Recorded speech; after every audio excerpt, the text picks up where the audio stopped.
Hey everyone, thank you so much for watching. This past year, we had some cool guitars. I had so much fun showing you guys all the different vintage guitars that we featured. Well, I'm going to go through some of the highlights. Let's start off with some of the Gibson Les Pauls.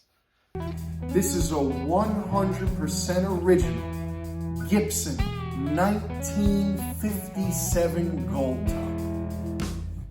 In my opinion, I think that some of the best music in history, rock and roll blues music, came out of this model right here. To me, this guitar has a tone, it has a crunch, it has something about it. The sound is just impeccable. And I could just play it for the rest. If there was one guitar that I could just say I could play for the rest of the time, it would be either a 57 Gold Top or probably a 59 Les Paul.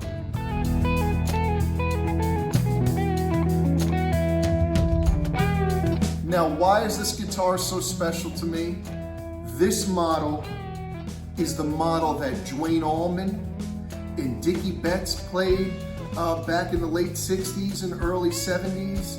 If you listen to the Fillmore album, the Fillmore East album in New York City, I mean, the tone that came out of these guitars is just something that I can listen to till the end of time. All right, now I'm gonna bring in my father. He's gonna talk about the awesome history about this guitar.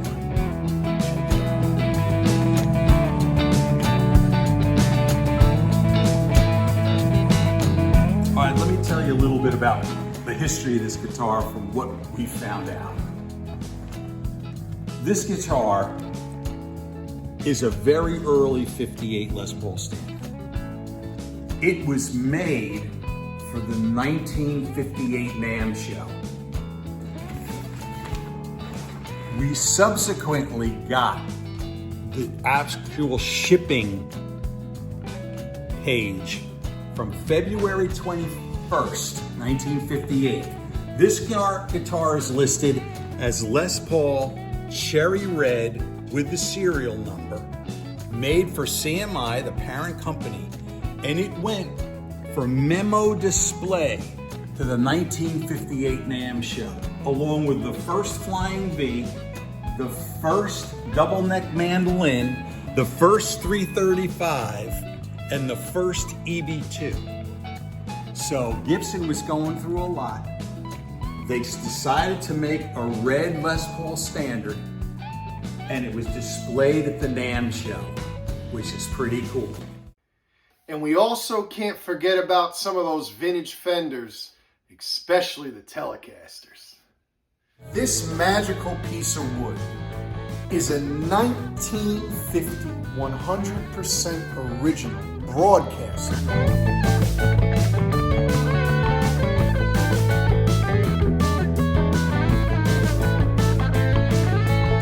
Now, during that time, most of the guitars made were Gibson hollow body guitars.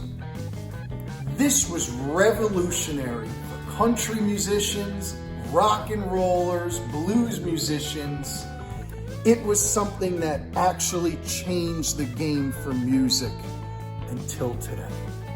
So this is very rare, very sought after, and maybe 1 out of 200 guitars we estimate that were made. We're not entirely sure, but you're looking at history. You can see the cover was kept on it for a long time, so the original color is still under the cover.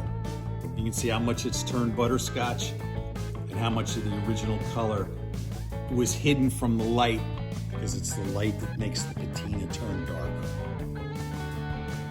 So guys, listen, I don't know if this is ever gonna happen again. 3 of these guitars in the same room. A Broadcaster, a No-Caster, and a Telecaster. This is very special.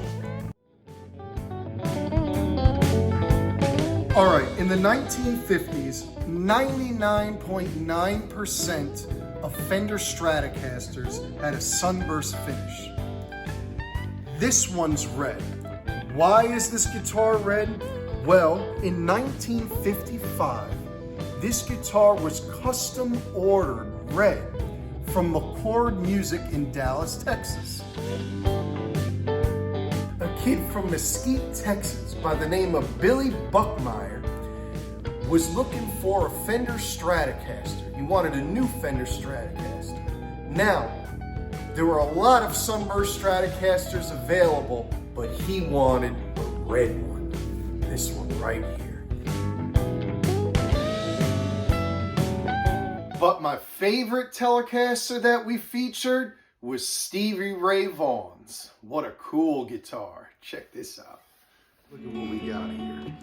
So, yes, Stevie did play old Strats, but he also had a 1957 red Tele.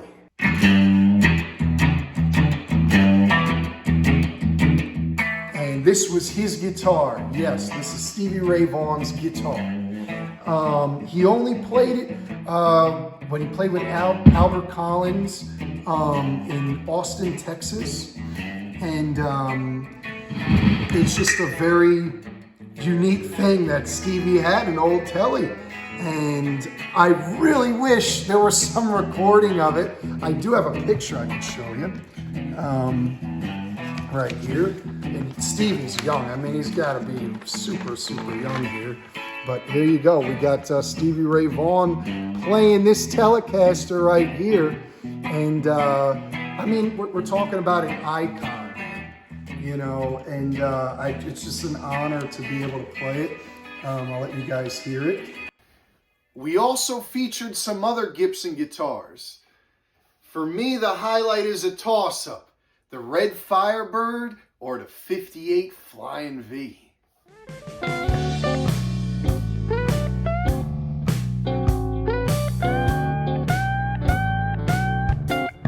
Now, what's special about these guitars? Well, first off, it's the wood that they used to build them.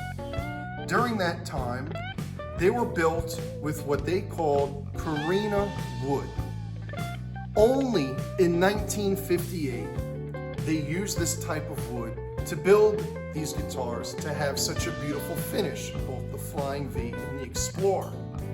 These Karina guitars are the most sought after, rarest guitars in the world.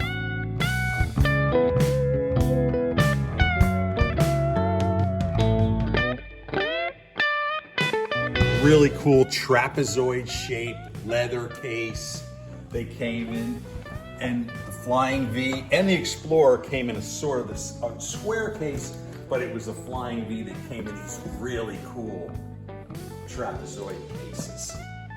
And they fit in there, they're custom fit, really cool glove box. And now I'll get into a little bit of the details about the construction of the guitar. Made out of Karina. It was a two-piece body. They always have a center seam. String through the back, like a Telecaster. The heel goes over the back of the neck joint, which was really the only Gibson I've ever seen like that. Gold-plated cloisons. Nice chunky neck, all Karina. Two wings, just like a Les Paul, but it's kind of cool how they shaped it. This is really interesting. When they made the Flying V, it's such a weird shape. It's very hard to hold. So even though they try, like you can lock it in your legs, but they put this rubber strip, which is kind of like elevator lining, and they cut a hole out, put the rubber strip in to try to have it hold. It doesn't.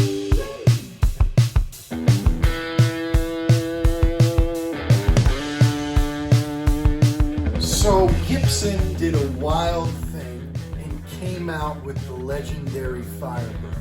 They were trying to compete with Fender, trying to get a really cool design. Wasn't sure if it was going to work out. Little bit outrageous for those days, but I mean, look at them now. They're about the coolest thing you've ever seen.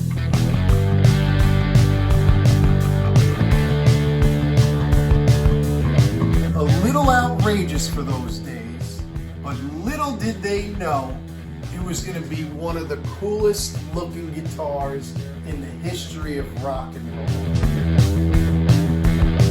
We're talking about Johnny Winter played these guitars, the Rolling Stones, Stephen Stills, Eric Clapton. Everyone had to have a cool looking guitar like this right here. So you'll notice something unique about this guitar.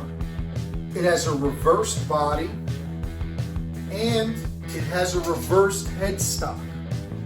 Now, between the years of 1963 and 1965, this occurred, the reversed body and the reversed headstock. And during those days, it was expensive to make these guitars, and it wasn't a big hit. So after that, they went to the regular body, regular headstock.